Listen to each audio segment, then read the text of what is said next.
Imagine this, a man tattooed with a butterfly, symbolizing freedom, thrown into a hellhole where hope dies faster than a match in a hurricane. That's Henri Charrière, or as the world knows him, Papillon, the guy who laughed in the face of the French penal system's sadistic games.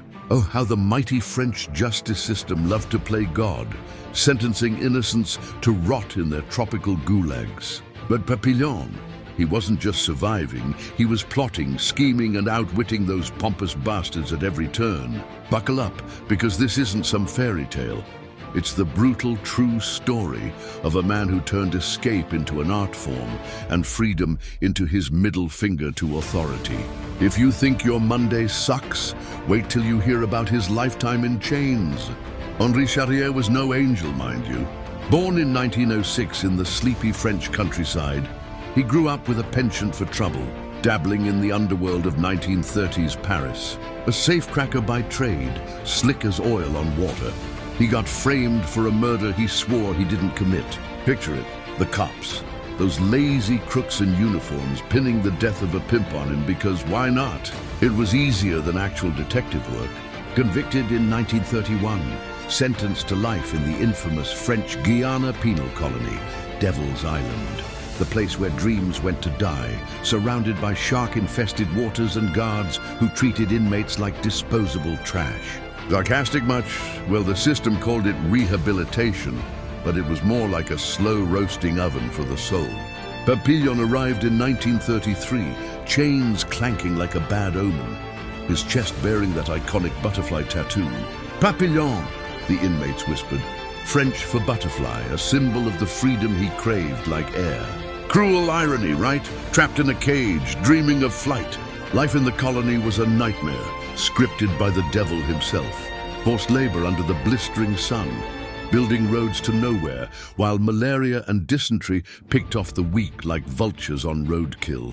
Guards, those power-drunk sadists, whipped men for the fun of it, their laughter echoing over the screams. Papillon, with his sharp wit and unbreakable spirit, quickly made allies.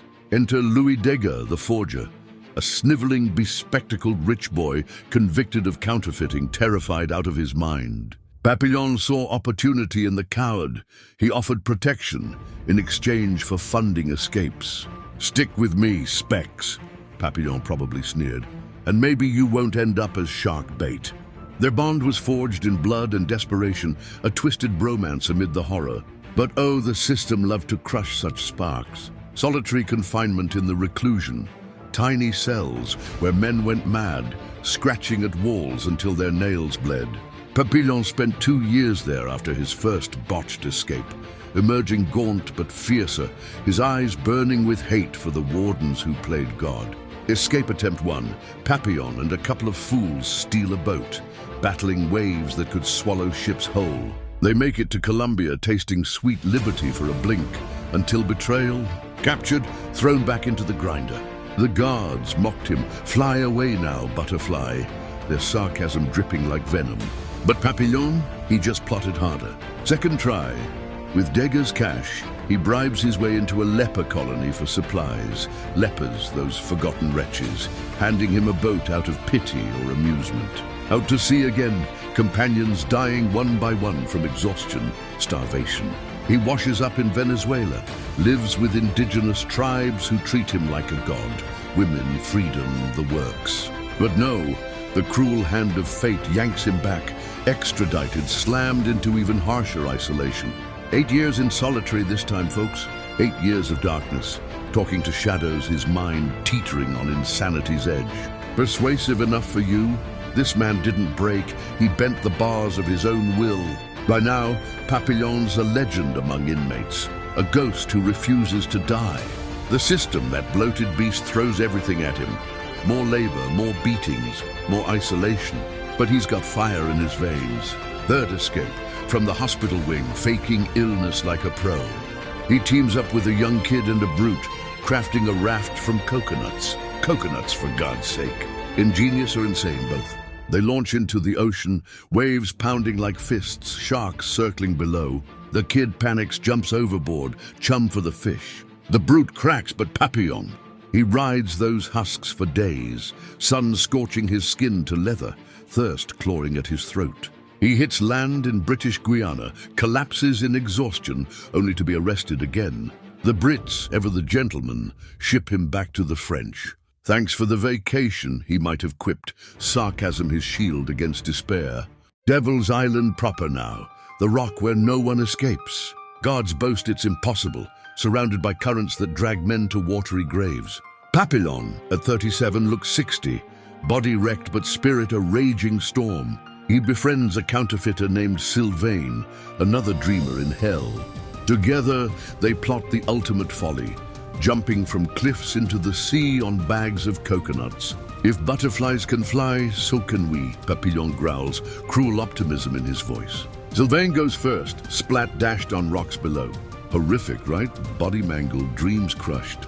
Papillon watches, heart hardening like steel. But does he quit? Hell no. He refines the plan, waits for the perfect wave. Finally, in 1941, he leaps 40 feet down, wind whipping, heart pounding. Hits the water, clings to his coconut raft like a lifeline. Drifts for days, battling storms that would drown lesser men. Washes up in Venezuela again, this time for good. The authorities, perhaps tired of the chase or impressed by his grit, let him stay. He marries, starts a business, lives free at last. But the story doesn't end there. In 1969, he publishes his memoir, Papillon, exposing the penal system's rot to the world. The 1973 film with Steve McQueen immortalizes him. McQueen's raw intensity capturing that unbreakable will. Sarcastic twist. The French government shuts down Devil's Island in 1953, too embarrassed by the spotlight. Papillon dies in 1973, free until the end. What a tale, huh? A man who spat in the eye of injustice, outlasting a machine built to grind souls to dust. If this doesn't make you question authority, nothing will. Cruel world, relentless hero, Papillon, the butterfly who burned the cage. Now let's dive deeper into the aftermath and the legacy that still stings like salt in a wound. Papillon's freedom wasn't just physical, it was a weapon. Settling in Venezuela, he became a citizen in 1956, thumbing his nose at France from afar. He opened a restaurant, charmed the locals, even dabbled in acting. Ironic for a man whose life was the ultimate drama. But the scars, they ran deep. Nightmares of solitary, ghosts of dead friends haunting his sleep. Dagger, poor fool, never escaped, died in the colony, broken. Papillon's book, a bestseller, painted the system as the monster it was. Guards torturing for sport, inmates reduced to animals. Critics called it exaggerated, but come on, who wouldn't amp up the horror after 14 years of hell? Persuasive proof, thousands of readers boycotted French products, shaming the nation. The movie, a masterpiece of cruelty on screen. Directed by Franklin J. Schaffner, with Dustin Hoffman as the sniveling Dagger. Perfect casting, that whimpering contrast to McQueen's steel-jawed Papillon. Scenes of solitary confinement, gut-wrenching, McQueen gaunt and feral, whispering to insects for company. Sarcastic dialogue cuts like a knife. Papillon mocking guards, you call this justice? I'd rather die free than live in your paradise. Box office gold, but more, it sparked debates on prison reform. Imagine a safecracker turned crusader, forcing the world to see the barbarity hidden in civilized societies. Papillon's real escapes numbered 9, each more audacious, each failure a lash that fueled the next. The coconut raft? Genius born of desperation, hundreds of husks tied together, buoyant enough to defy the Atlantic. Cruel reality. Most escapees fed the sharks or jungles bodies never found. Papillon's survival, part luck, part sheer bloody-mindedness. He navigated tribes who could have killed him, negotiated with officials who'd rather shoot than listen. In his book, he describes eating raw fish, drinking rainwater from leaves, survival stripped to primal instinct. Legacy-wise, Papillon became a symbol for the oppressed. Political prisoners worldwide drew inspiration. Even Mandela cited similar unbreakable spirits. The French, they denied much of his story, calling him a liar to save face. How pathetic, a government gaslighting a survivor. But facts persist. Devil's Island held 80,000 men.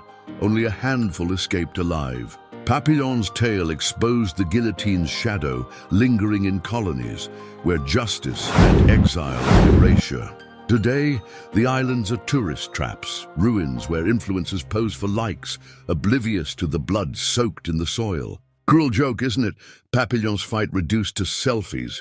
But his message endures: never surrender to tyrants. In a world of modern prisons, corporate, digital, societal, his story persuades us to break free. Watch the film, read the book, let it ignite that butterfly in your chest.